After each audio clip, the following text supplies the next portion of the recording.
నేను రాను బిడ్డో సర్కారు దవాఖానకు, నేను రాను బిడ్డో సర్కారు దవాఖానకు అని అప్పట్లో పాట ఉండే. నడుమ శానదులు ఆ పాట వినిపించలే, కానీ ఇప్పుడు మళ్ళా ఆ పాట వినిపిస్తున్నది. పబ్లిక్ అందరూ అదే పాట వాడుతున్నారు. కావాలంటే మీరే చూడండి. అగో ఇప్పటిదాకా నువ్వు చెప్పింది గొడ్ల దవాఖాన గురించా అని కోపం చేయకుండ్రి. ఇది గొడ్ల దవాఖాన కాదు, మనుషుల దవాఖాననే. భూపాలపల్లి జిల్లా మహదేవపూర్ సర్కారు దవాఖాన ఇది. అదేనుల్లా మన మంత్రి శ్రీధర్ బాబు సార్ ఉన్నాడు కదా, ఆ సారు నియోజకవర్గంలో ఉంటది ఈ ఊరు. కొన్ని దినాల సంది ఆనలు మస్తు పడుతున్నాయి. చుట్టుముట్టు మొత్తం అడవులేనాయే. మనుషులకే కాదు గొడ్లకు కూడా పానం బాలేనట్టున్నది. చూపించుకొని ఓ సూదేయించుకొని పోదామని వచ్చినట్టున్నాయి. నోరు లేని జీవులాయే. గొడ్ల దవాఖాన ఏడున్నదనే ముచ్చట ఎవరిని అడిగితే చెప్పుండ్రి. తొవ్వంటి పోతాంటే ఈ దవాఖాన కనిపించినట్టున్నది. 2 ఎడ్లు చక్కగా లోపలికి పోయినాయి.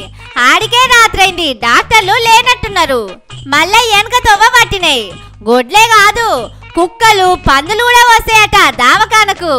పాపం మరి మహదేవపూర్లా గొడ్ల దవాఖాన లేదో, లేకపోతే దాని అడ్రస్ వీటికి తెలుస్తలేదో గాని అన్నిటికీ అన్ని మనుషులు చూపించుకున్న దవాఖానకే వస్తున్నాయి. పానం బాగలేక దవాఖానకు వచ్చిన పబ్లిక్ ఇది గొడ్ల దవాఖాననా మనుషుల దవాఖాననా అని డౌట్ పడుతున్నారు. ఇక చూడండి, దవాఖాన బయట కూడా ఇంత శుభ్రంగా పెట్టిండ్రో. దవాఖాన ఇంత మంచిగున్నాక గొడ్లు పందులు కుక్కలు రాకుంటే ఏం చేస్తాయి చెప్పుండ్రి.